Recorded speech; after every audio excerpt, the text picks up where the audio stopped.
Feel me? Oh, all you need is the clipboard. It'd be solid. bro, do not have no clipboard on me, bro. Nah, but Monty, you next level though, so you just put it in your mental notes. I was about to say Right? that nigga don't even need no clipboard. He just Bro, Bro from the meme. Every time you say something, it's bro from the meme. Like, bro, don't point at your brain. Oh man, let's do it, fellas. It's the Meet the Brave podcast. I am Monty Draper. I am LG. Lex B-U-B. Good morning, everyone. It is Sunday for us. It's Monday for you. I hope your week is starting off great. Before we get into it, because I'm a shitty host. I'm learning techniques of what we need to do in terms of broadcasting, and we have a YouTube page that's pretty fucking awesome. Yes, and we get awesome feedback from the people that know it exists, but we always mention it at the end of the show, or I always mention it at the end of the show. So for our new subscribers that have been tapped in from the rip, there are our listeners via Apple Podcasts, Spotify, Stitcher, Google Play. Simplecast, the interface is great too. Shout out to Simplecast and everything that they're doing. We also now have video thanks to our guy Lex, who works his ass off every week to not only give us the long form, pause, not only give us the long form, but a bunch of great clips for Meet the Brave where L is jumping out the window. L in the clips is pretty sick because if you don't listen to the show, you don't get the full context. If you don't get the full context, GB says some shit. I'll be feeling bad too because I'm like, oh, he gonna be the face of this one. He's gonna be the thumbnail of this one. I'm about to jump out the window. No, so yeah. And it's a completely different experience because if you see his face, his facial expressions be sick because he'd be here with it, Bro, and then smile on the wildest shit. Yeah. And then he'll be like looking into the camera like I'm looking at you, listening to me. Yeah, you feel. I want you to feel me. Please. But head over to the YouTube page, subscribe. Monty Draper. Within the Monty Draper YouTube page, there is a Meet the Brave podcast playlist with all the clips and all the full episodes. Subscribe, comment, just tap in. It's a way to just stay tapped in, and share too. Most importantly, just share with the people. I think that's the dope thing about the show, fellas, is that I would go on a limb and say somewhere high 70s of our listenership is just word of mouth and people who are fans of the show sharing clips or sharing timestamps or what have you. So salute to our listeners that's been rocking from day one and the people who come aboard and love the show enough to then pass it on. What else do we? Black Podcast Collective, salute to them. Everybody back east is doing just a great job in terms of bringing black voices in this space together in terms of just sharing intellect, how to propel your show, little tips and tricks to just give your show the advantage at the very least of not being buried in either the YouTube algorithm or the algorithm that is the podcast sort of charts, if you will, weekly, where all the shows that have thousands of episodes dominate the charts just because they've been around longer, and have a type of celebrity that carries a cachet that gets them so many downloads and streams within a matter of minutes. And there's so many different like tricks and tips to hack this motherfucker, and so it's just like my brain is like overloaded and fried with that shit. So it's like we got to come on here and talk about the cool shit that we do on a weekly, and it's really dope. Lex hit me. What'd you hit me? It was like, yo, we got like 64 clips or something crazy, some many number with the show. Mm-hmm. And I knew it, but to hear what the number was crazy because this fool Lex would do like 6 clips a week, like something many like that. Yeah. And sometimes we won't even use all of them. That's the other crazy part too. It's like sometimes we won't even use all of them. So there's always more than enough content, and it's really cool to see how it's a totally different engagement for people than the listening is. So salute to all you guys, but most importantly, salute to our guy for putting that work in, because it's like the man hours of that. Like the man hours that you put in stresses me out. I just want you to know that, because we are still not monetizing our show, by the way. L does his thing daily. This nigga works and then does triple days of workouts and then comes over here and does a fucking podcast. And then Lex works, has a fucking family, and then puts in ridiculous man hours on the show, just because niggas be over here shooting the shit, and apparently people like be looking for our voices too. That's what's up, man. That shit's crazy. But all the more. I had something to say about that. More too. Go ahead. Not for money though, because I was thinking about just like the times they were in or whatever, and like how it was so much tension in the air, right? Yeah. And like you could feel it. And I like live in tension, so like tension is like I sleep like a baby. A baby. Tension, you know what I mean? Can you picture L? Bro, like tension. Bro, like tension is when I'm like when it's like chaos in the air and shit like that, and like shit is blowing up and shit. I'm over there like, bro, that shit is. You know. But G, how much of that is like you being from the East for real?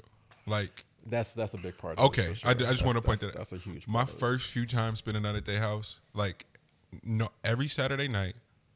No matter what, at 11:59, the sideshow started on 90th and Bancroft. Am I lying? Bro, no. 11:59 on the dot. Cars would come out.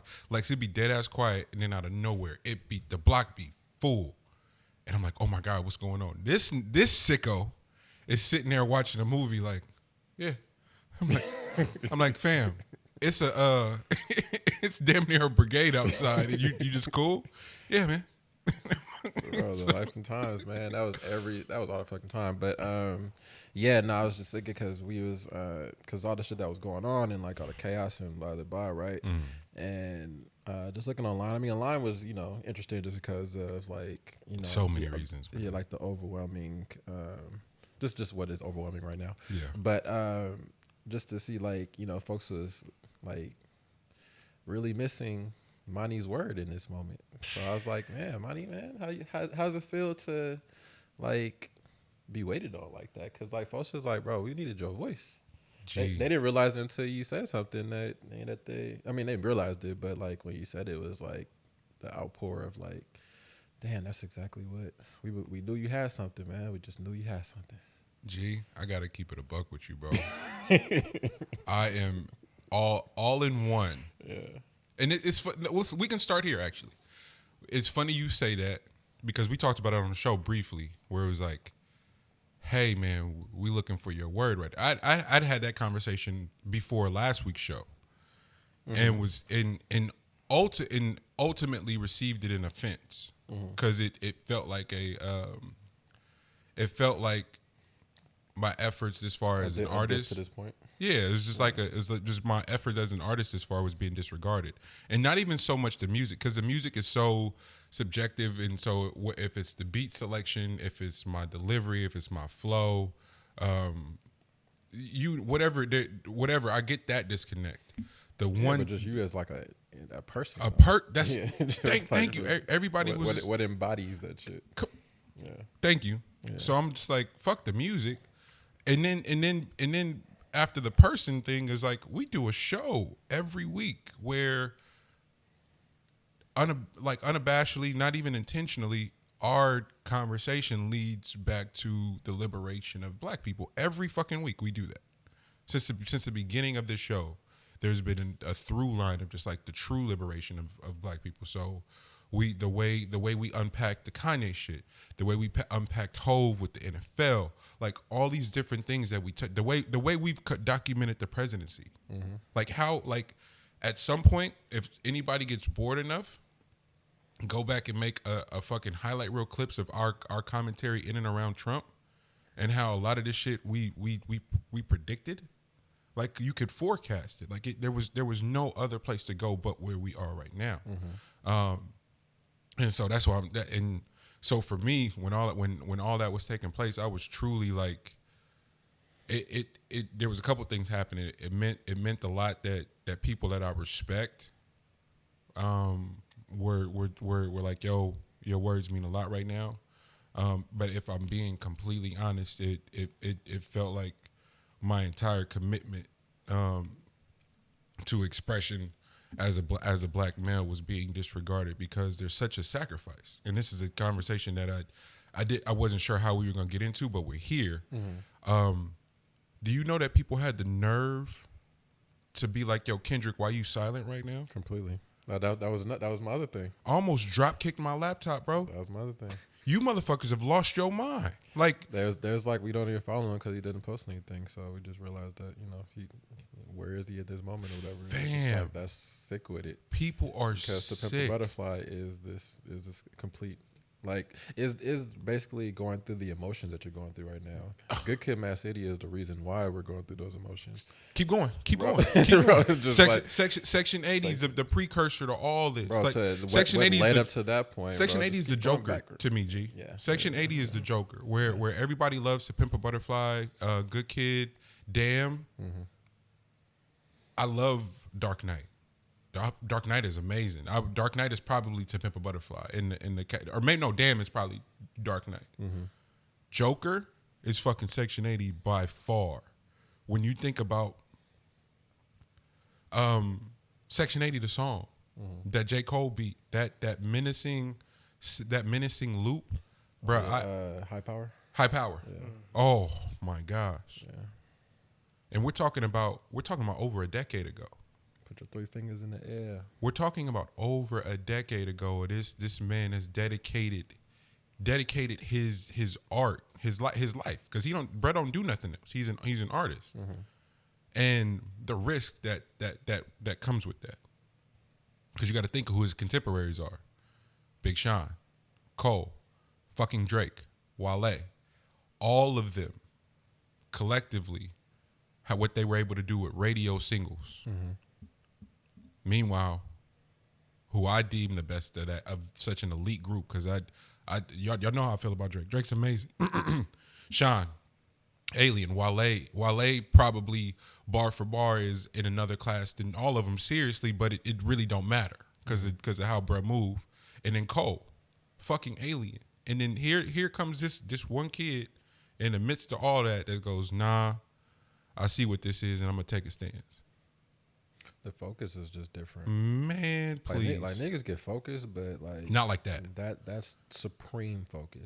You know who in alignment with focus, because I got a lot of shit about us defending Wayne, I guess, last week. Whatever. Killer Mike was on Young Money Radio. And he goes, "Hey, I just want to salute you, country boy to country boy, what you did for the South as a thinker, as a master of the craft." And Wayne, you could see it on Wayne. Wayne was like, because of how much respect he has for Killer Mike, and Killer Mike was smiling ear to ear. Man, so yeah, he was like, no, Wayne, you don't understand. Over in a moment, yeah. He's like, Wayne, you don't understand. He's like, when you and M sat up here and praised me and LP last week, he was like, bro, that meant everything as a country boy who knows what it meant in terms of being a Southern rapper and not being taken serious for the art of being able to rap. Mm-hmm. And that's what we got to have a different discussion about Wayne. Because for as much credit as we give Outkast, the nationalism of Outkast was still sort of pseudo underground. Mm-hmm. Wayne's the respect that Wayne was able to garner for Southern rappers was on a whole nother level in terms of like mainstream shit, and the fact he penetrated New York is still nuts. Facts, because like New York to the day, I mean, at that moment. They welcomed him as if he wasn't from the South. Mm-hmm. Like that was the weird part about it. And New York isn't that inviting. Yeah. Wow. You know what I mean? Like that don't happen whatsoever. So the fact that happened in the first place is, credit to it. But I mean, different from that. Yeah. And I'm jumping all over the place, but it was because we were talking about master of the craft. Right. And so Killer Mike's point to Lil Wayne was like, yo, I spent a lot of time with T.I. and we do this revisionist history thing weird. There was a time in terms of what this before Wayne's mixtape run became mainstream. T.I. and Wayne were like this, and T.I. told Killer Mike like, "Hey, nah, Wayne is the king." Because when the money came and the focus became hits, Wayne went, "No, I'm about to master my craft," and sacrificed a lot to go master the craft. And so I thought, and it made me think a lot about Kendrick. Didn't get paid off next to it. So when you think about Kendrick and who his contemporaries are, Like you got like we always talk about best class. The class in '96 NBA is when you start doing the math on who was in that class. '03, that class is crazy. So to stand out in that class to me, it means a whole lot more of everybody because you in the class with dogs, and so people can rewrite that class of Kendrick, of Cole, of Sean, of Wale, of Drake, all they really want to, but guess who's still here? They're all them niggas. That whole class is still here, thriving, and not only are they thriving, they've also brought other people with them. Mm-hmm. That's what makes that class a little bit more special than some of the ones we try to hold nostalgia for. Mm-hmm. Who you bring with you. Mm-hmm. So I'm getting off topic, but the nerve of people to come for Kendrick. Because you didn't listen, because you haven't been listening. And so now a part of, and that's what one of the topics is, everybody's full of shit, is because everybody is truly full of shit right now. Because the act of going to call out people who haven't spoken up the way you wanted it to, or hasn't gone for the trends of the I'm a black man post, I'm a black woman post, the black square. You niggas had me sick with that black square, bro. Mm-hmm. That was heartbreaking. That was the most heartbreaking shit for real. I'm gonna keep it a buck with y'all. Like, and I had no intention of talking about this because I didn't think it was fair, but in terms of really understanding the business of racism, the economics of racism. The business of racism. Guess who one of the biggest financial backers of Trump is? Facebook. Who does Facebook own? Instagram. So people that never ever post on Instagram, guess what they posted on Tuesday? A fucking black square. And then took said hashtags and blacked out a ton of information in regards to what the real traction that was being had. Granted, it's minimal, and so it's not. This isn't to degrade anyone. It's just, hey, there's economics at play here, guys. We have to do better at educating one another and educating ourselves. And then the nerve to degrade artists, and I'm not talking about people who dip in their toe in the water. I'm talking about people who don't have secondary income, a 9-to-5, whose sole income is had on their art, to go, hey, silence yourselves for a day. That's the complete opposite of what these people need to be doing. The complete opposite. You want to stand in solidarity? Bet. That's one thing. But to continue to further the oppression, to further the silence of the people who are taking care of their homes on their art through e-commerce, that's where the real shift has come. Mm-hmm. And so what we're seeing now, this is crazy that we're here already. What we're seeing and why this is so strong right now is through the resourcefulness of the millennials these niggas been making fun of for the last few years. Mm-hmm. Oh, y'all entitled. No, nigga, we're creative and resourceful thanks to our elders. Let's not get that fucked up. This is 100% the doing, our privilege and our ability to be resourceful and creative and this thorough in terms of demands and having them be met this fast is because of the sacrifice of our elders. So one can't be had without the other. So let's also get that out the way. Mm-hmm. Let's stop the generational beefing, because we're so much stronger together, and we wouldn't be here without y'all. Mm. As it's the next generation behind us, those kids are amazing. Like these new kids that are coming are special for real. So that's another thing too, the generational divide that is being had. But back to the millennials who's rocking this shit right now. When you see the average person that's tapped in with what's happening right now knows exactly what the protest is for. There was a time when people would be somewhere and be like, yo, what you here for? Man, shit, because everybody else here. Now the average person, because of social media and because of having that information on their timeline, can go, oh no, police reform. defunding of the police, demilitarization of the like you can have these conversations with the average consumer. Powerful. And it's such a powerful marketing tool. So the nerve to try to black out that information that's being spread so rapidly and so fast.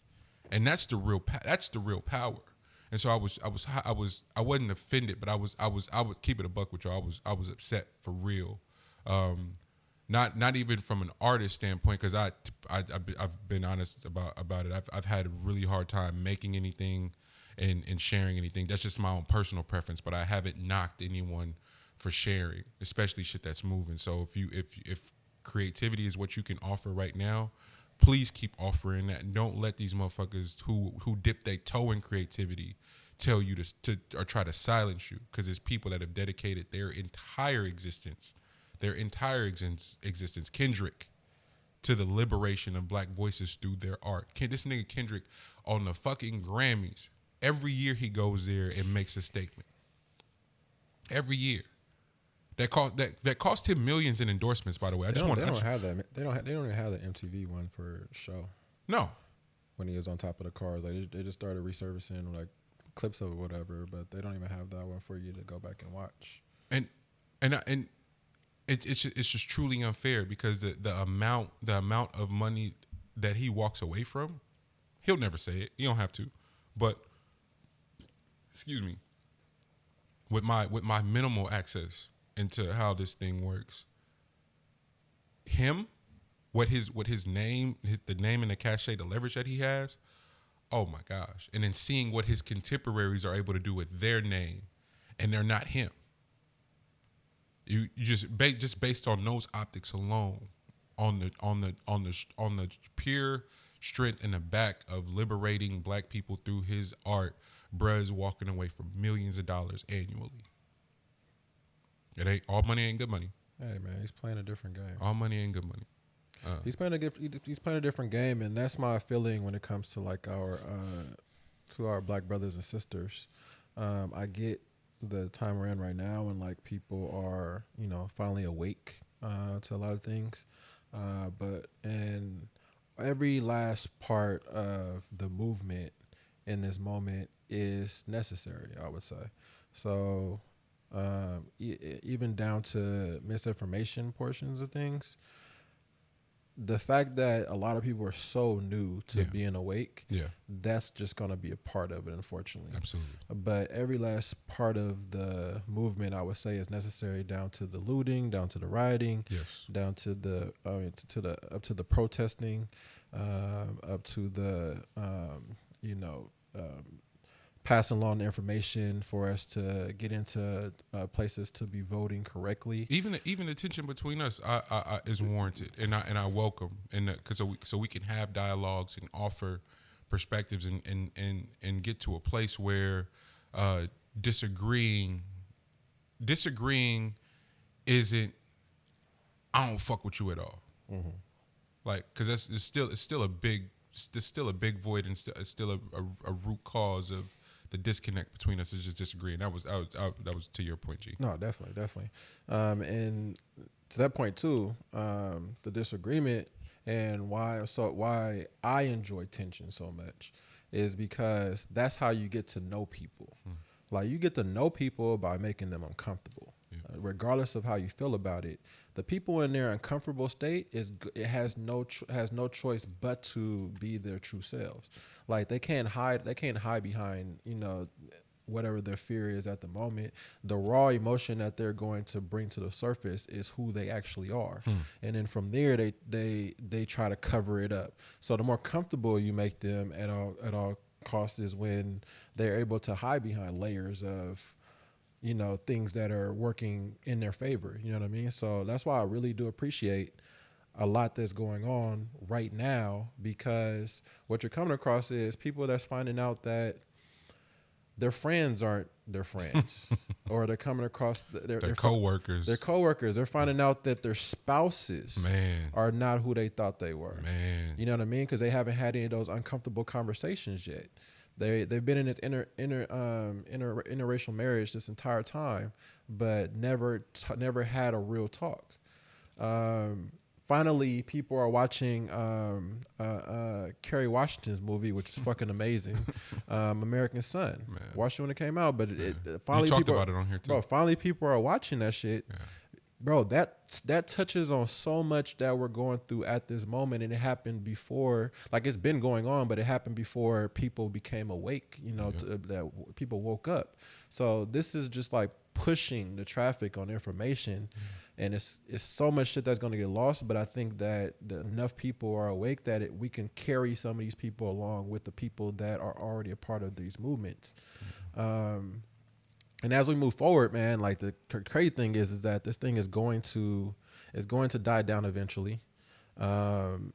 People are going to, regular life. We're not going to be quarantined eventually. So the people that you have as potential allies are going to fall back into their regular modes at some point. Yeah, you're going to still carry over some people that may have learned something through this time, but there's other people that's just hiding, or other people that are giving you the face value of things. They're in the middle of these things, but they ain't got nothing else to do, so therefore they will be in these things. But I'm hoping that that people carry over a level of edge with them.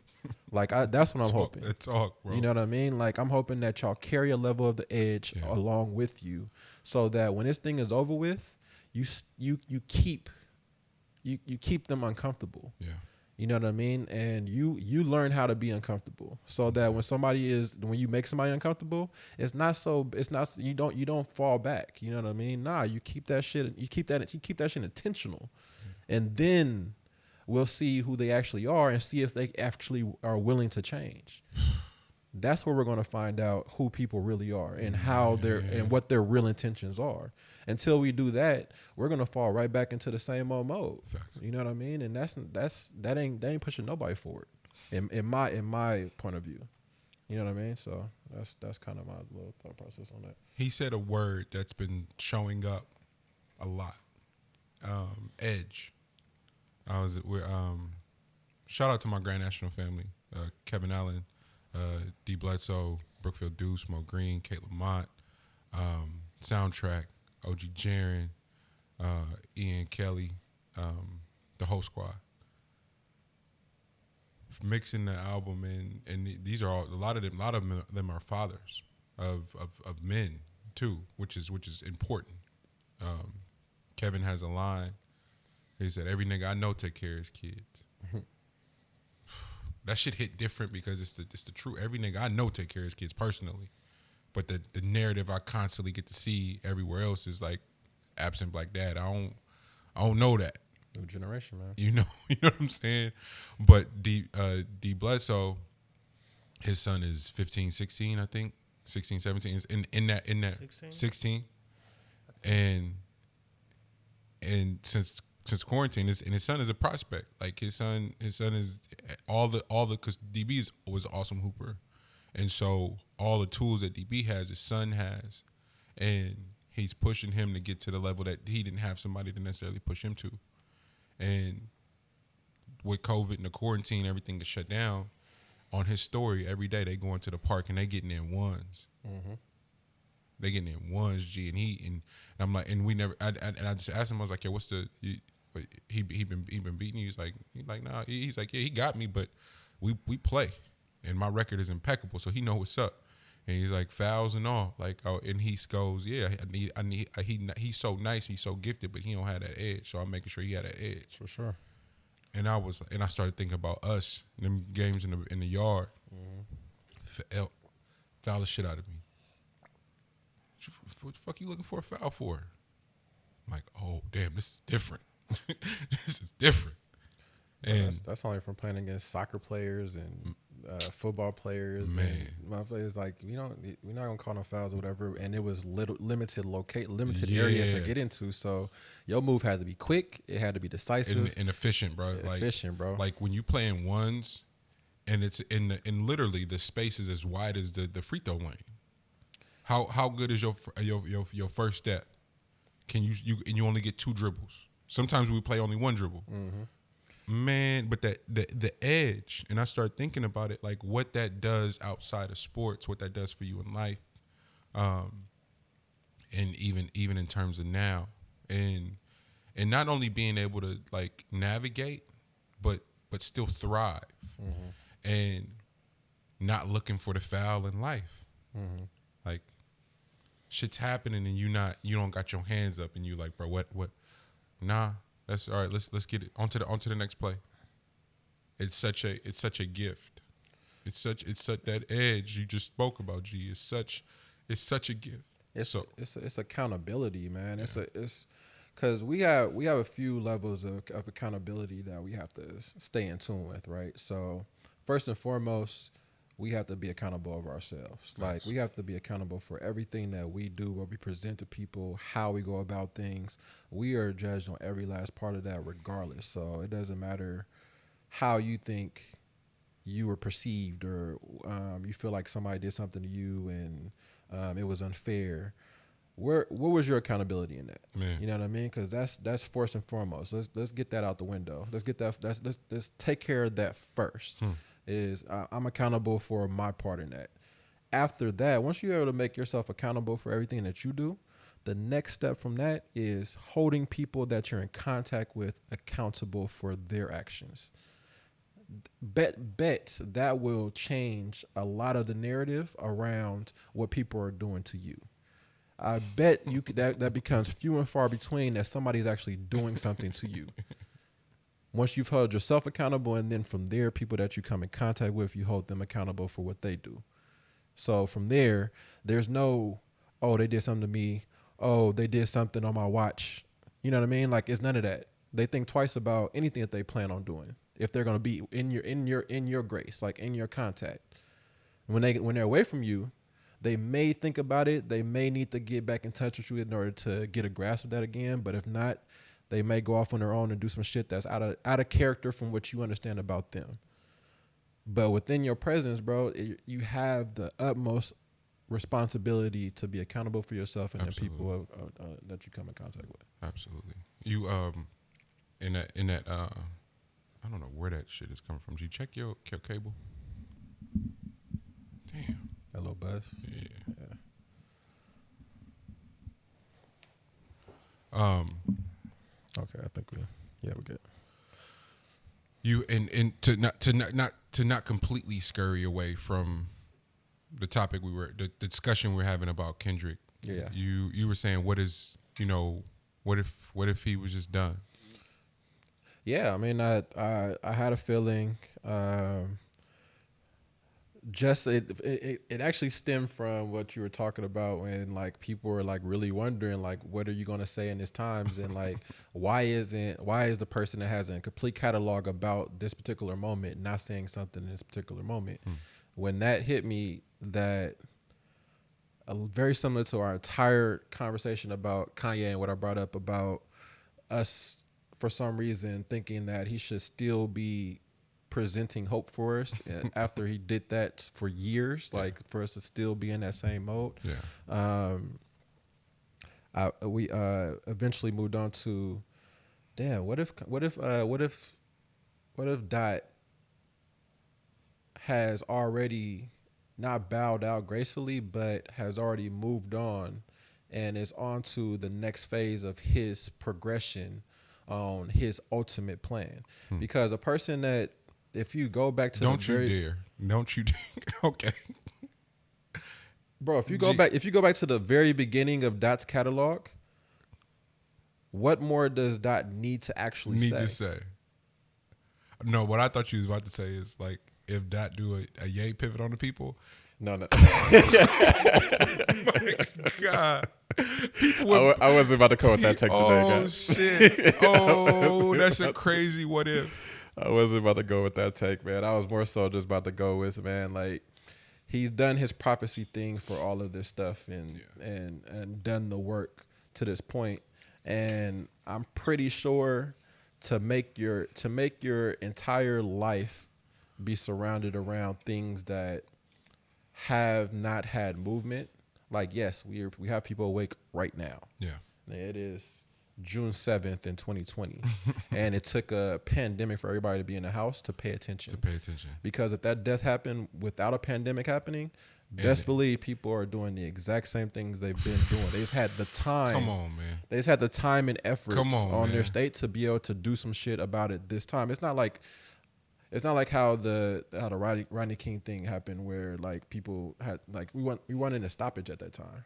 Was it the at that time was it the blackouts going on at that time or something like that? Or? For Rodney King? Yeah. I wouldn't know, G. I don't know if they had blackouts going on at that time, but that'll be the only thing that'll be like a stoppage of any time or whatever like that. But as far as like everybody having a moment to be able to, you know, put some time and effort into it, it had some otherworldly type of connection to it, man. With the dot, I think that it'll be great if he's continuing to do music, because that's what we recognize him on. But the next phase of the efforts, I think, is going to be something that becomes so much larger than the initial impact. And I think he might be on the stage of maybe taking a step back from being the front man of things, and more so trying to do things as a collective more. Yeah. So like more people will be involved with him kind of overseeing it. Yeah. I think I kind of see it. Black Panther was that for me. Yeah. The potential of Black Hippie, the potential of him and Cole.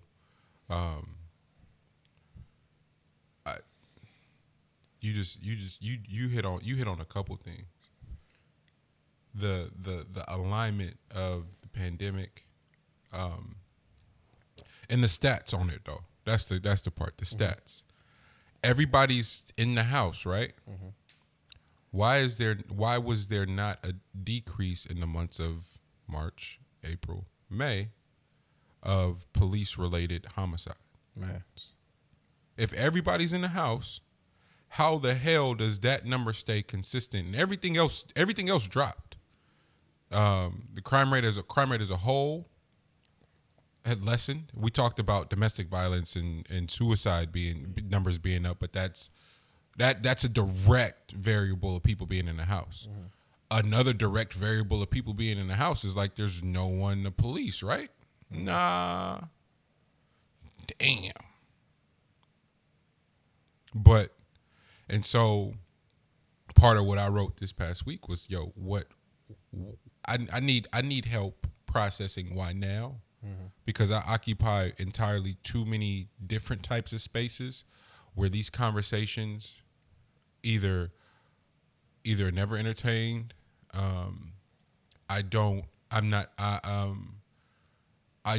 get the gig based on how. And this is directly from companies and agencies and different groups that I've attempted to partner with.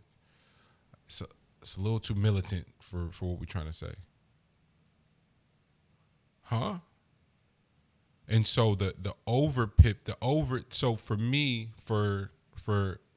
and this I'm getting to year 10, fellas. I'm pretty close.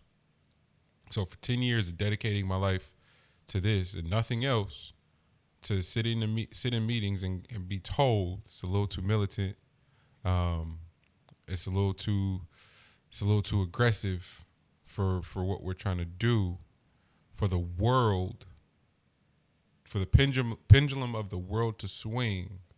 And some of those same companies that told me that made statements this week. Yeah, those statements been nasty too. I was like, oh. It hit a little different for me personally, and this is not the time to personalize it. I understand, but I just want to offer a little context as to why I'm like everybody's full of shit. The NFL, disgusting. Some of these record labels, disgusting. Power to brother, I think it was Brendan something, but the guy that brought the idea to Thomas for the Saints. Michael Thomas brought the idea to Michael Thomas to shoot the clips for that video. Oh, so Michael Thomas was the catalyst for that. Yeah, so he was the initial person that he reached out to. He's like, I have this idea. I really want to see if you would be in on it. If you guys, brought this up because I think it's disgusting because that the NFL has yet to say anything. Like there's been nothing. Yeah. So the guy brought that to Michael Thomas, and then it was within like 2 hours that he started getting them back from the running back from Saquon, the Giants, Saquon, and then Odell, Ezekiel Elliott and all that. Odell, and then the large domino to fall was Patrick Mahomes. Yeah. Once they had Patrick Mahomes, they were supposed to have the quarterback for the Ravens as well, but he never got it in for the time when they put it in or whatever. But that was a large domino because then if Patrick Mahomes never jumped on board, there would have been still no statement from the NFL at all. The face of your league, the face of your league is speaking out. But here's why I salute those players, and ultimately am highly disappointed in the players that are a little bit older than them, because that sort of unity that they displayed that quick too. And Cap, with the exception of a few cats around the league, was essentially left out to dry, because everyone was concerned about their next game check or whatever. Like, oh, I want to, like, yo, and then ESPN letting go, parting ways with Jamel, Mike Smith. Y'all can tell me y'all didn't fire him. I ain't seen him, so something happened to Mike Smith. But now they're a 24/7 news cycle for social injustice now. Yeah. Excuse me? All y'all are sick. They didn't have some wild topics, some wild conversations on there that will never hit. Like we wasn't playing like when we said that Walt Disney is turning in his grave right now. Bro, to hear them back black bodies, where they're backing black bodies right now, man. Walt Disney is losing his otherworldly mind right now. That nigga about to hunt everybody, bro. He about to hunt the whole ESPN studio over this shit. Man. But real life, man, that and actually, in even further, it took Pat Mahomes to win a championship for that to take place. Because Pat Mahomes, baby, without winning a championship, you can still not make a statement about the NFL. But the level that he's at this moment opened up the door for them to have to say something. Absolutely. And it was Goodell that said something, which is nuts. Like, they had a statement, and then he got in his basement on his camera and talked. So I was like, that's nuts to me. I haven't been able to figure out quite what to do with any of it. Because then, people are stuck in the house, Marty. People are stuck in the house. Man. They are stuck in their thoughts. Other people's thoughts are way more impactful than they usually are because you don't have the distractions. So, like, topics are way larger than they usually are. This whole Drew Brees thing. Yeah. Like, when a topic hits, it's way larger than normal because there's nowhere to hide. Like, you can't go to no clubs. You can't go to no high-end restaurants. You can't go dip off to some island somewhere, and you can go nowhere but take this shit straight on. In 2016, Drew Brees said exactly the same thing he said the other day. Bro. Like verbatim. Yeah. No, I'm not making that shit up. In 16, he said the exact same thing. And I went, oh, this is disgusting. And I haven't fucked with Drew Brees since. And everybody just kept pushing the Saints. Everybody's fuck the Saints. And Drew Brees since 16, because he said the same bullshit behind what Cap was saying. It's like, oh, you full of it. Because he wasn't even, the fucked up thing about Drew Brees is he wasn't even saying it to be on some insensitive shit, just how much money he's made in being in alignment with the military. Bruh's been raking in the dough of being the face of football in their relationship with the military. Sounds about right. Same reason the NFL was like, it didn't have nothing to do with systemic racism, so silencing voices. They are getting a bag from marketing the military. The NFL has to be like one of the largest enterprises for representing the shield, representing the flag. Them two in alignment has to make a crazy bag. It's year after year after year, that bag alone. And it's all exploitation. All of it. Regardless of what you want to say, when you talk about when you talk about when you align the flag with social issue, like when you say you're only representing the flag and you should never disrespect it, stuff like that, it's a blinder to the actual social issues that are going on within the US, and it lets you know that you've capitalized off the fact that you don't have to pay attention to social issues. Like as you've gone through life this entire time, and as you're going to teach your children and your children's going to teach their children, how this thing continues on for years and years to come, is that you never pay. You turn your head to problems that are actually happening on your soil, yes, sir. And then just extend that energy that you should have brought to your own soil to exterior soils. So you take all that energy that you should have been fighting about this, and then you go over to a whole other country, and you believe that the reason why we're invading that country has something to do with protecting us over here, when we should actually be protecting people on our own soil. We got to get that shit first. You know what I mean? But we push our energy elsewhere. And it sucks, you know what I mean? Because, shit, a lot of times we go to, and this is blasphemous and shit to say, but a lot of times we go to other places and we fuck up their everything that they got on going over there. Unless it's like fucking, shit, what? Apartheid. I don't know. Even then.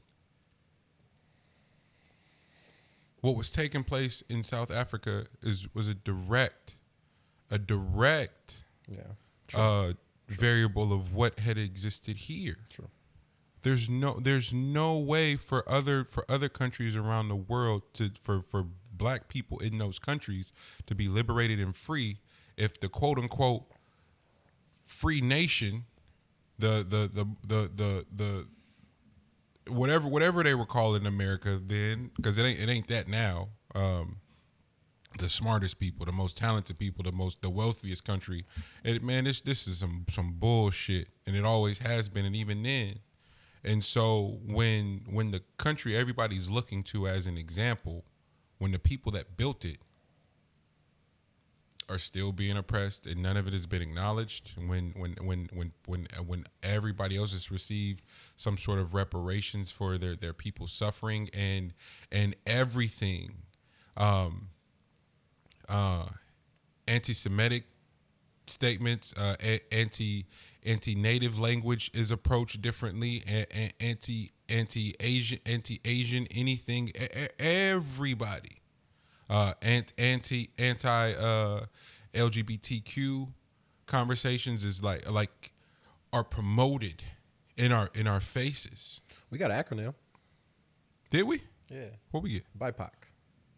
Oh shit. Black Indigenous People of Color. Change might be here then. We out here, bro. We got an acronym. We need an real? acronym, bro. Once we got an acronym, it's a wrap. Wait, it was only because we didn't have an acronym? Bro, Black Indigenous People of Color, bro. BIPOC? Yep. Shout out to Pac for being in our... He had to feel me? We're sick. Oh, man. Feel me? Now we finally got some representation, you know what I'm saying? Oh, we just needed an acronym. That's what it was. We've been waiting the longest for an acronym, man. Damn. Change might be here for real, y'all. Hey, that's what I'm saying. It's a new day. We just better keep this energy. Hey. Is the world back open? If you got to go back in your office tomorrow, we got an acronym. Go flip over the desk. Hey, no bullshit. You see some papers on the desk, go flip that shit. Flip that shit over. You know what I'm saying? We got an acronym now. You can get away with murder. I didn't know we had an acronym. That's crazy. We got one, bro. Fuck with us, man. Oh man. Is there much more for us to say and to discuss, G? Did you see anything new? I don't have any. Like I said, 16 Drew Brees said the exact same thing. It's just that there's been no sports. So the fact that there's been zero sports, this is like a salivation moment for everybody that speaks sports, and which is nuts. They've had zero material until the NBA came back, and Drew Brees talked out of turn. Yeah. Like it just. And so that's why everybody's full of shit, because he said the exact same thing. And Jake Fromm had a situation too. Yeah, just, but his is from a tweet from. Oh, they're pulling up everything. But somebody leaked that shit. Like that was a text message to another person, so they just brought that shit to the front. They put that shit in a tweet. And so my point there with why now? Where were you years ago? When, so none of it feels genuine to me. So like my only problem with the whole thing is just that we shouldn't condemn we shouldn't condemn people's efforts regardless of what you think the effort should be. Yeah. You know what I mean? Like, I just have a problem with, if you're protesting, you getting at somebody that is not protesting. Yep. Or something like that. Like, you don't know what people's energy are for what they're doing, or how they're presenting it, or how they are doing it. Like, the only way to become alliance with whatever movement, there's not just one way. Like, it isn't just the marching and protesting and being out there all day.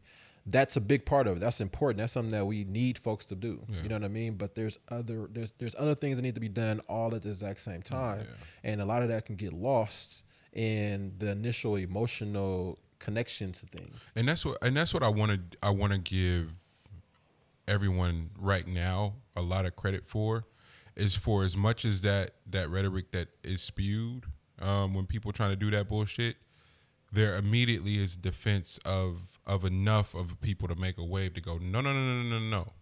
Our fight against oppression looks a lot of ways. Mm-hmm.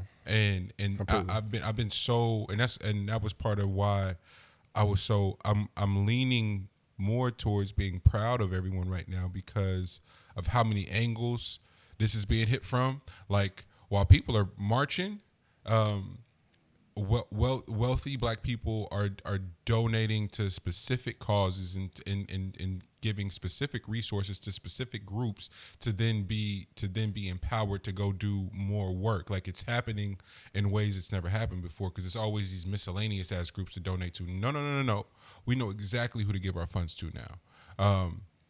So you got people marching, you got people protesting, you got people donating, generating funds, and then you got the Black militia out here moving crazy. Man. The Black militia out here sick with it. Mm-hmm. So sick that the KKK is like, all right, enough of this shit. Y'all pussy, bro. I ain't gonna hold you. Super. KKK, y'all so pussy, bro. Y'all been quiet, and y'all really don't want no smoke. Bro, the best shit that ever came out, man, because everything's branded now. You know what I mean? So, like, the best shit is that racism is little dick energy. Bro, stop telling everybody that's racist, bro. You just little dick energy. Oh my god, I bet that's more damaging to them than any comeback that you could possibly have. That's just little dick energy. Than anything, brother. To see the Confederate statues be defaced and be taken down like that, bro. It's like, yo, we in a real revolt. And I think that the hard part to hear was some of the calls from Alabama yesterday, because several of their Confederate statues in Birmingham and Montgomery were taken down, rightfully so, but the city, those towns were shutting down in fear of the retaliation of the KKK. And so I want people to think about that when they're still struggling and still having a hard time wrapping their minds around racism and how that is infiltrated and spread throughout our school systems, our employment forces, our military, our policing, our housing, our food and hospitality industries, our music industries, all these different industries. And everybody's still going, and everybody's still confused. For anyone that's still confused on that, the fact that in 2020 the KKK can still be quote unquote activated and generate that level of fear in 2020, we're talking about. There hasn't been any attempt to completely eradicate eradicate these people, the Aryans and the neo Nazis and them whole ass niggas that was marching in Dockers and button ups with tiki torches. Man, if you don't get your ass out of here, I ain't gonna lie to you, money. A lot of times they be hauled up in locations that niggas don't want to be in anyway. Facts. Like they be in Idaho, bro. Like I can't go to Idaho and get y'all this energy, bro. Like I did that when I was in college. One day I'm good. Like, bro, like, I started thinking about some of the places I was in college and how dangerous that was, and I just like it was gonna have to be what it was gonna be, but. Something as simple as going to the gas station, like literally in places that the KKK was still active, like multiple times, in certain outskirts of Oregon and Idaho, like you mentioned, and Washington, and like bruh, like this shit still real for real, and no one said anything. It's just like we just keep going along and not shit. Don't let Boston off the hook. Oh, Boston. Don't they in that motherfucker. They ain't gonna act like they ain't hauled up in there somewhere, man. They give you a lot of lip service, but best believe they can get activated in that area too. Man. Boston lit though, man. Boston lit. You had a good question, G. Will people be after this? Will people be open to the idea of retreating further away from cities? Yes. I was thinking just because like what you found. Well, since this has been so prevalent on how cities were hit this past time. So with the looting and the rioting, and how much traction was in downtown areas, I'm just wondering. And especially because people are stuck in the house too anyway, so they can't go to work. So they get to see if people are watching the news right now, y'all gotta be sick as hell. Like y'all gotta really be in the house in the fetal position with as much shit that can take place on the news timeline right now. Yeah. But I was thinking like, would that make people more interested in hauling up or paying less for housing and all that to go out into like the countrysides, you know what I mean? Like to get out further from a city, even if you have to travel in. But right now, I mean, it's going to seem like a lot of companies may not want to even start setting up shop, you know what I mean, in physical locations, maybe their executive team. Yeah. But chances are they're probably not going to have people come pull up to a location anymore. So would that make people more prone? I don't know if how much that's going to affect people's like actual salaries that they're pulling in, but would that make them more prone to now be willing to go further from those city areas and raise their families and live a more less compact life, I would say. Space. Yeah. Just what we the whole concept of 40 acres and a mule. The sort of reinforcement that project housing, our government housing in general, sort of reinforces a sort of prison structure, compact, really tight. And a lot of us were raised in city limits too, so it's not a knock on it. But after a while, we've been tricked into not being out in the sticks and not wanting to go, not wanting to be like we're missing something. And I don't know where I land on that per se, G. I've kind of always been in a realm of where I wanted to be out and not necessarily out and away, but enough real estate to do some limited farming, vegetation, agriculture, building workshops, just to have hands and quite honestly to be in a place to offer refuge to people in transition. That's the big part. Has always been a significant sort of part of.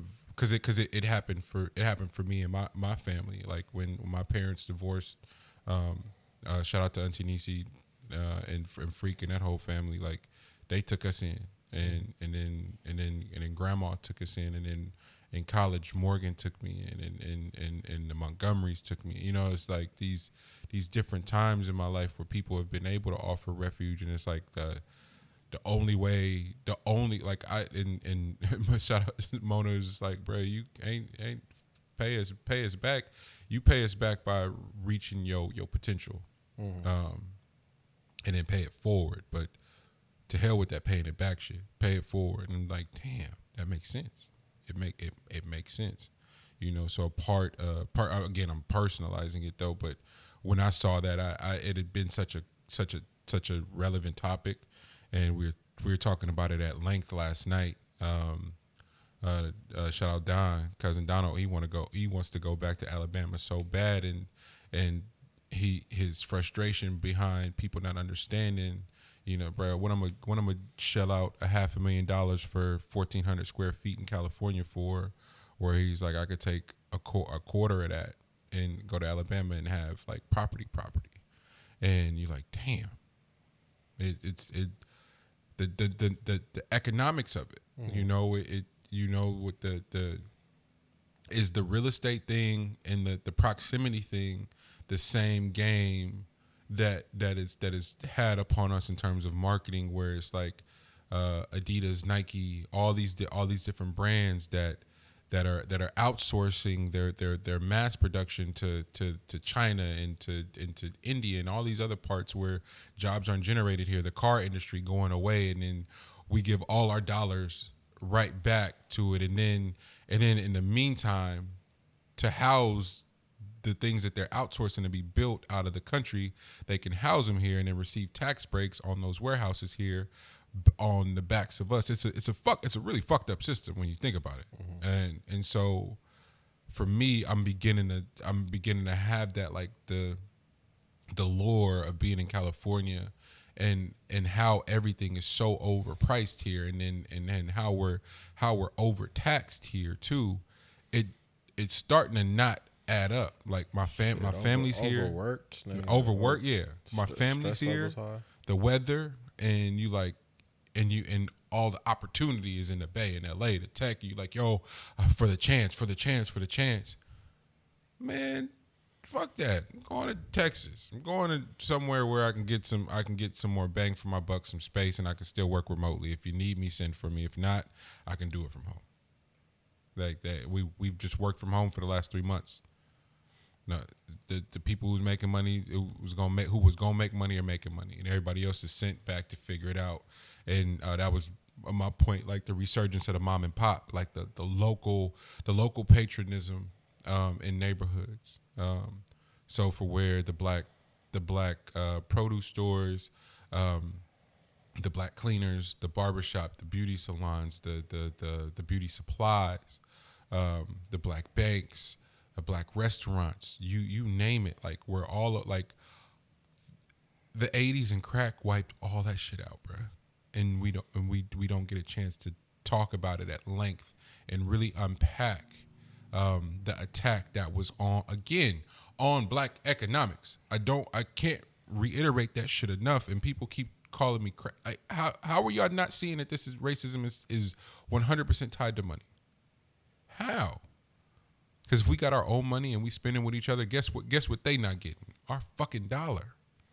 Target's gonna be okay, people. I just want to let you know that when you got your stimulus check, Target got a fucking a payroll tax break.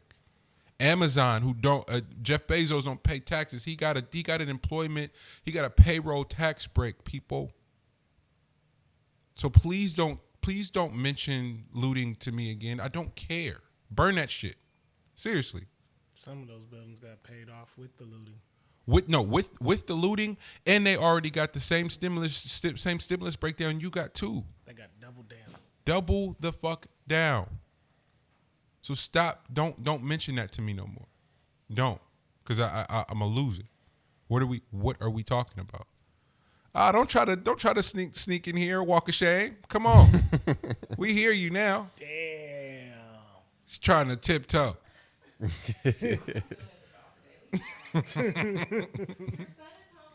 Come here, Papa. She tortured you. Come here, Papa. Hi, Papa. Hi. Yeah, that was like a little shimmy move. Okay. That was quick. He was like, "Oh, you guys is filming? Give me, I can't be on told camera. you guys I got can't be warrants, on nigga. camera. I got kids, nigga. Don't give me Told you I got warrants, man. Told When you. all that dog food got hit off the truck, that was me." The misrepresentation or the miscalculations of COVID here. Yeah. Can we talk about it now? Or are you too soon? No. We could definitely talk about it. The thought on that one was, I'm still in the belief that it's hard to believe that, you know, with all the resources that the U.S. has, that something as large as as COVID-19 was able to just penetrate our soil and not have any way of knowing that this was the case or how large it could possibly be. Absolutely. Or having a plan of action on how the hell we can combat it.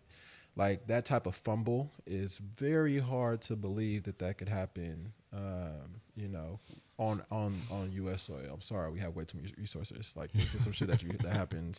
Third world, yes, maybe. Shit Not can slip here. right past. Not here, though. Not a fucking chance. We got way too much stuff. So, with that being said, the calculation that went into play was that we was going to hit a lick from allowing this in. I see where you're going. Yeah, and on top of that, we were going to lower our population level as well.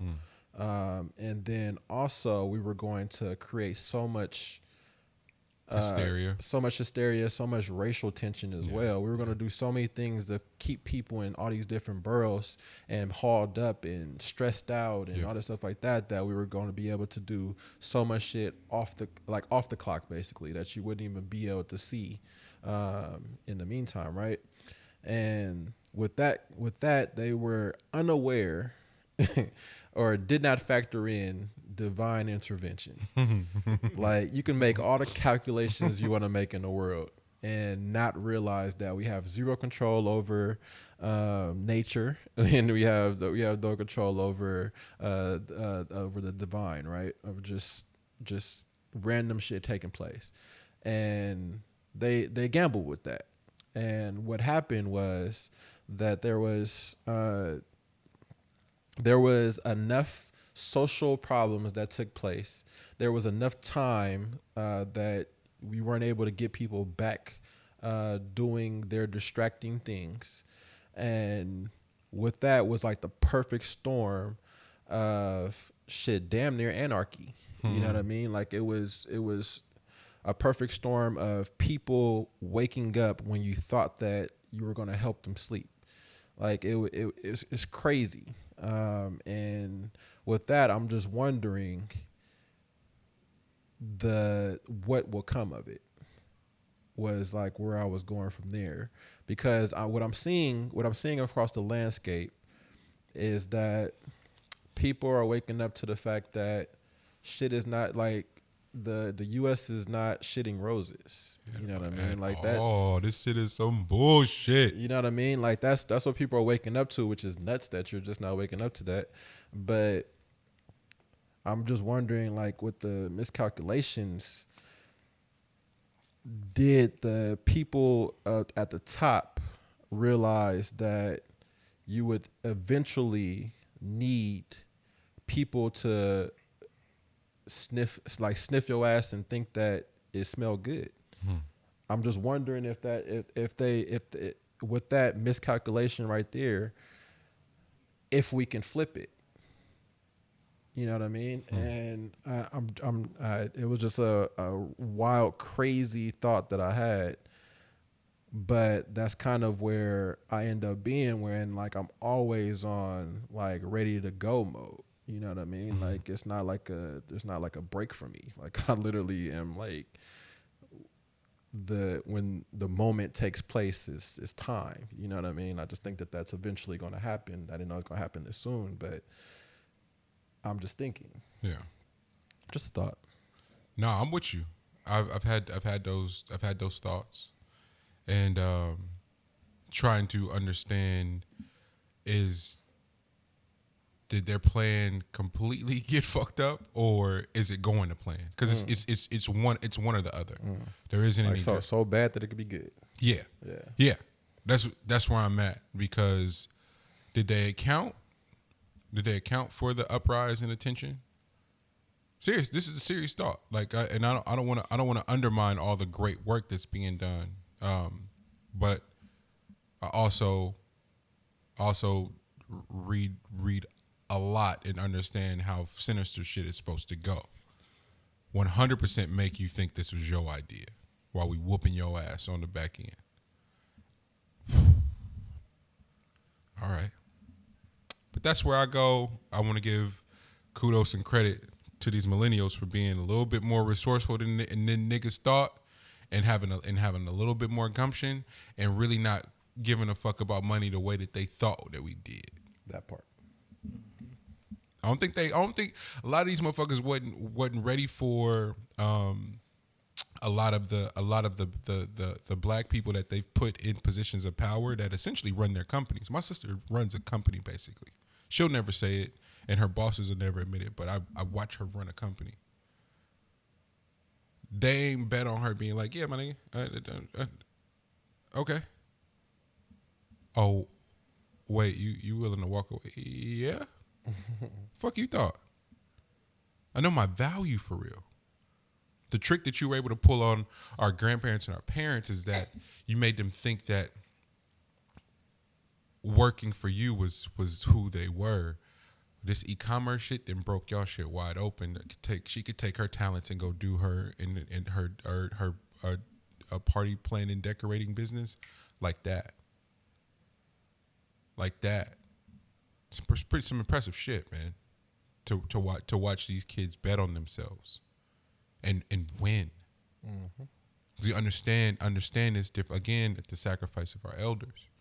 So that's where I want to go back and go, oh no, they didn't bet on this. They also didn't bet on they didn't bet on the black unity. I know that for a fact.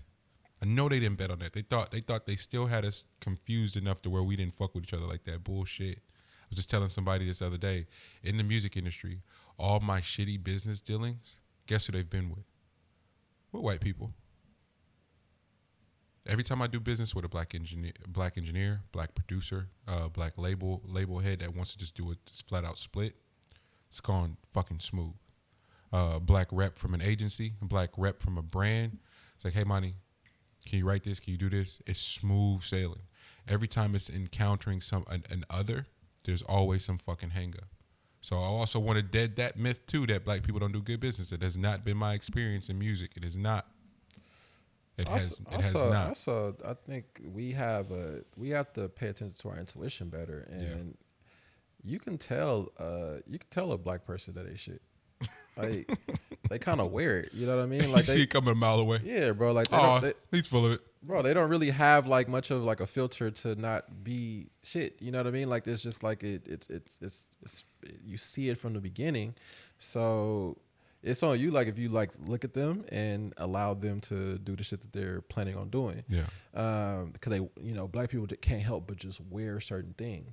Yeah. And then it's other black people that end up being able to pay attention and see what they're wearing. White people, they fucking oversee everything because they don't put you as equal initially, so they can't see a lot of things. Like they're blinded by so many things, and that's the only thing about this movement, and like the guilt and the finding out things at fucking 30 and above now, trying to figuring out that to this point you've been getting by not paying attention to things, but also the position that you lost, or that the thing that you thought that was somebody that was like super talented or whatever. They saw what you missed. You know what I mean? Like that's kind of they saw what you missed. They saw what you missed. It is what it is, and like the people that figure out that shit quicker, that white folks are going to overlook you, the easier you are to puppeteer what they think they're doing. You know what I mean? Like it's just an easy ass adjustment on your mental spaces to puppeteer what they're overlooking about you. Absolutely. Through life. Absolutely. Until you whoop their ass. Like it's nothing personal. It's the fact that your racism got in your way. That's the way to look at racism. Like, it's not like I'm trying to teach you how to be less racist. No, I actually want you to just be overtly racist. You know what I mean? Like, be as racist as you possibly can be. Come as you are, bro. Be as racist as you possibly can be, because that helps me with identification, for one. Yeah. And then for two, I have zero remorse for how I'm about to whoop you. Yeah. Zero. And I keep going back to you talk about the divinity of it all, and that was the last point I was gonna make is where I go. All right, maybe they didn't account for the divinity and the strength of the elders. I had a conversation with my mother yesterday, where in the same conversation, my nigga, she quoted several Bible scriptures. And then out of nowhere was quoting Sugar Free, and I was like, "Oh, I was supposed to win." My mom is quoting the Bible, and then in the same like train of thought quoted Sugar Free. I was like, "Oh, I'm untouchable for the win." Exactly. And you gotta remember what Sugar Free's first album was called. Street Gospel. Come on now, come on now, come on now. We pod now. Come on, man! It's slightly joking, but I'm dead ass serious at the same time. Yeah, like I literally was on the phone, like, "Mom, you a prophet. You a fucking prophet. Like, this is the energy we need. You know." I'm with you, G. Intertwining the spirits, man. I fuck with y'all. There's nothing black that isn't in touch, though, man. I don't care what they say, man. Like, we ain't gonna have people out here talking, like, giving our narrative, like giving our stories, bro. Facts. Like, we get them shits for ourselves, and it's enough whitewash shit out here, bro. Like, it's enough stuff that, as Charlemagne say, is mayo. You know what I mean? Like, it's a lot of blandness out there that, you know, has been pushed upon us, but it's not what moves the meter at all. It's all. The only thing it does is that it reaches a plateau. You know what I mean? Like, that's about it. But it's not moving anything, and that's been realized for so long. So that's why the awakening, the quicker that we can get to our spiritual awakening, I would think is like is when we can, you know, start to understand how our meter moves. You know what I mean? Like, I think that's the calculation that needs to get a little better, is just how does our meter move? Not like people moving that shit for us out of thinking that it's pure luck. Like, and you're not lucky for shit that you're doing. You know what I mean? Like you literally have worked for every little thing or every large thing that you have to this point. And a lot of times, if it's a large thing, you built that shit with small increments to get to that point. But hey, man, my truth is that, hey, go tough, my nigga. At all costs, go tough, my nigga.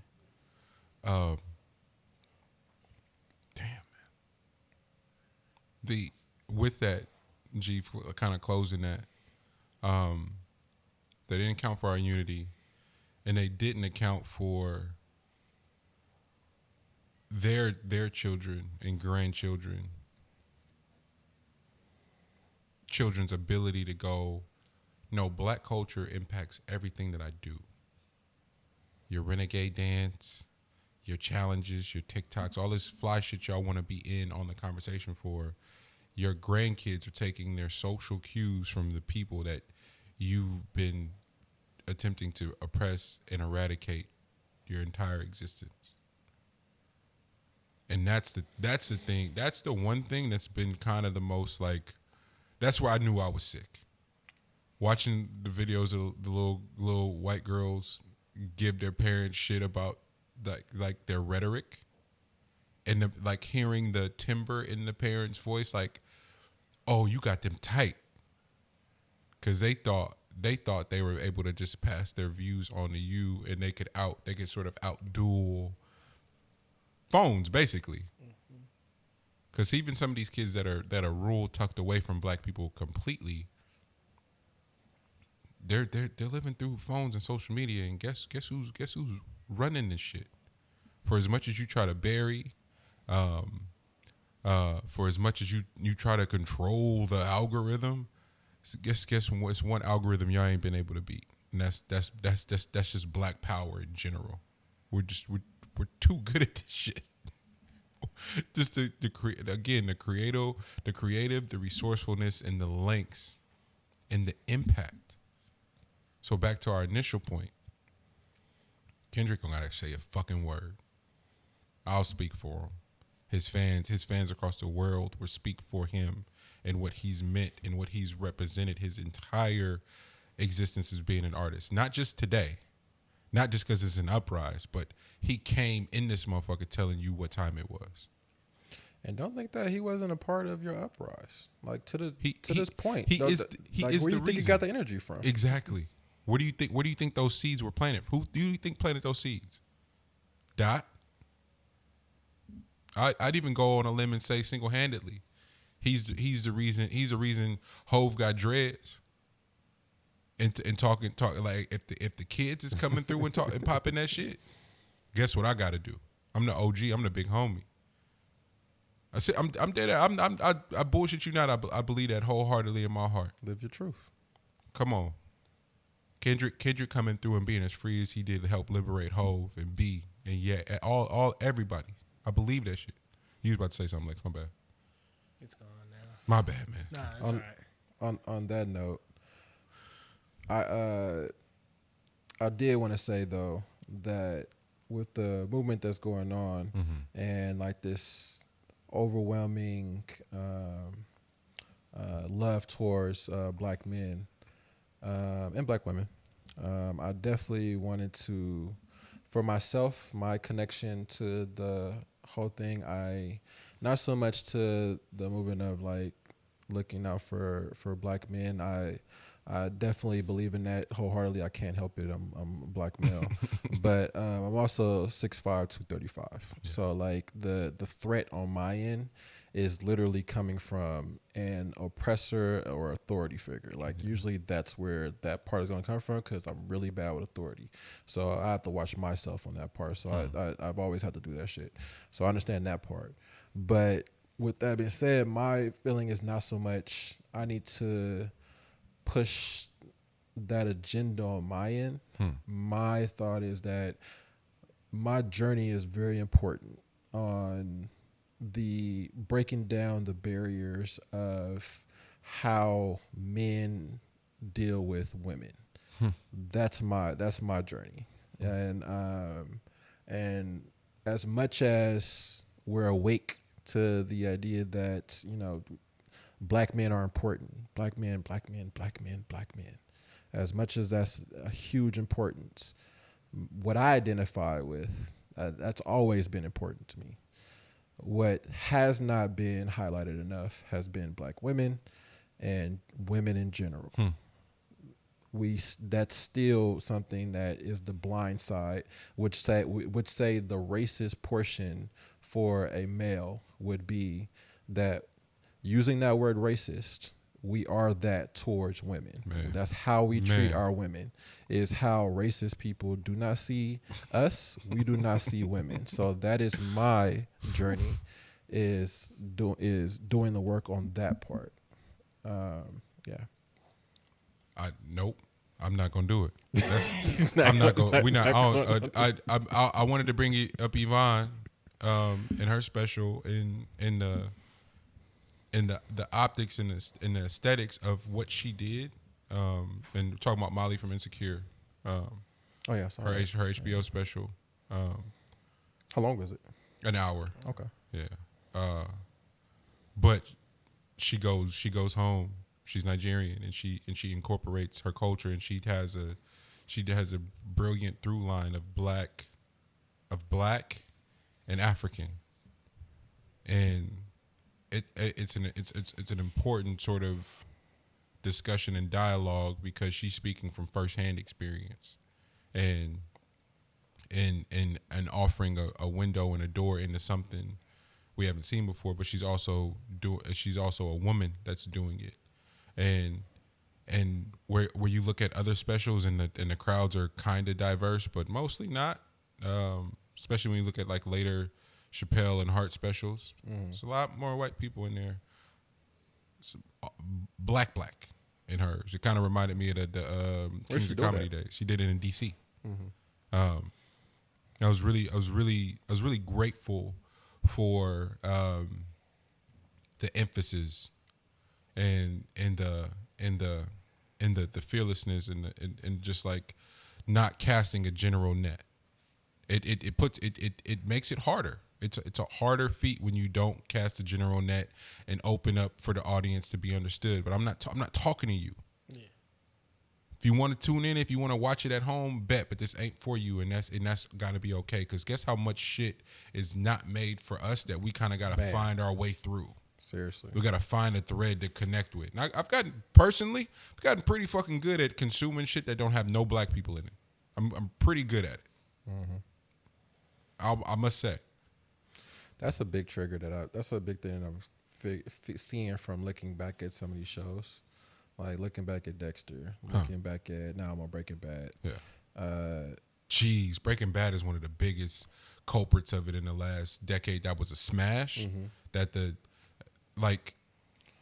just the topics in general throughout it, it makes you cringe, because you're dealing with a lot of the topics that, you know, people are finding out about right now. You know what I mean? Like how fragile your mental space is when you don't have anything to deal with. You know what I mean? Like the smallest adjustment to your plan and everything goes to shit. You know what I mean? That's just like that's the storyline. Or in Dexter, just thinking that you have a serial killer, but he can go wherever he wants to go, and all he has to do, only thing he changes is his shirt. Because you don't see white men. Like, you don't think of white men as a threat, so therefore they just operate. They don't have to put a mask on. They rape, murder, and torture with no mask, no glove. They don't have to do none of that shit. And then could just walk out from a crime scene and somebody would not think twice about it and just start talking to them. You know what I mean? Because you didn't see them as a threat in the first place. You ain't gonna ask them why they were there or who they are. You don't have to do any of that shit. Like, they could literally just flex a smile in front of you and do some small talk, and you forget you probably even saw them that day. You wouldn't be able to pick them out in a lineup. Yo, this nigga's wilding today. He's wilding. It's true. He's been shooting. It's true. Oh. Yo. Like, he got the good grip. You know, they just changed the ball. They just changed it to the Wilsons. You know what I'm saying? Exactly. Oh man, do you fellas? You have anything else? Anything you really need to get off? Look like you got something you really want to get off. No. I said a lot. We still want to know what Monty doing for his birthday, man. I don't know, man. I don't know. What should y'all talk to me, man? What y'all want to do? It's y'all day. It's everybody else's day. I'm just happy. I'm happy we could do this. This is that's a hell of a way to put it too, man. Hey man, it's y'all day. This y'all man. day, man. What y'all want to do? What y'all want to get into? What y'all want to do? As long as I get the invite, I'm good. Yeah. See, you know, I can't even get headphones, so if I get an invite, oh shit. Moving on up, huh? Exactly. No, so whatever's happening with Guitar Center's trash. I put our order in through Sweetwater. Our headphone. You have to change the board too.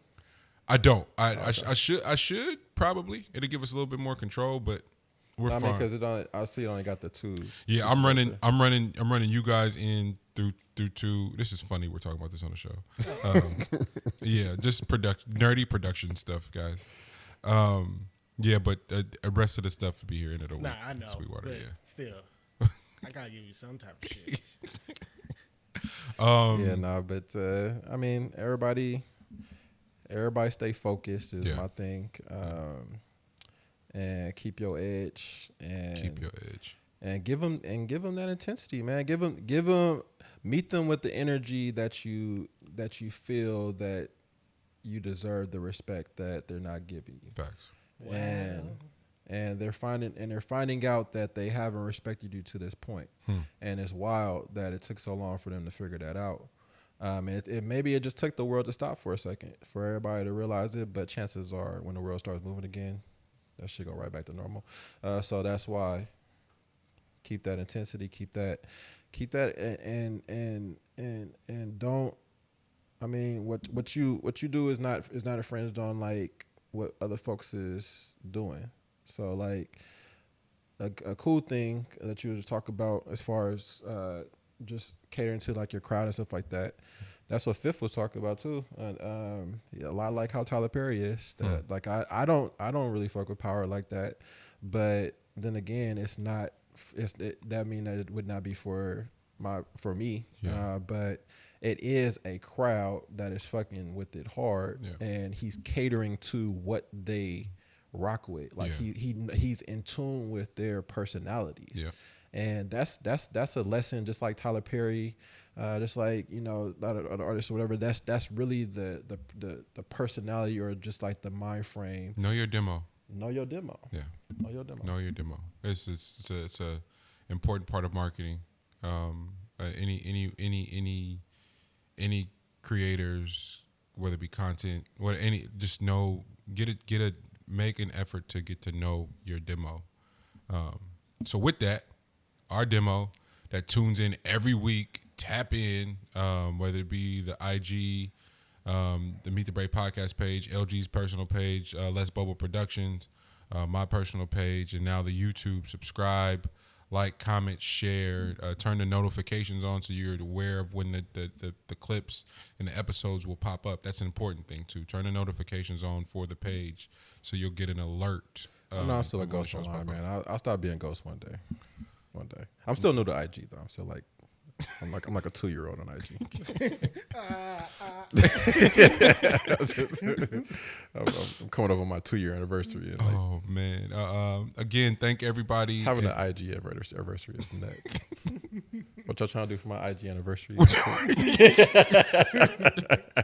you want to do? That would be fun. That would be fun actually. We might have to go live on L's. Seriously, and just drive all the traffic there and be on one. That's hella funny. Yeah, man. Let's sign off on that note. It's been another episode of Meet the Brave, and we'll see you next week. Love. Yes.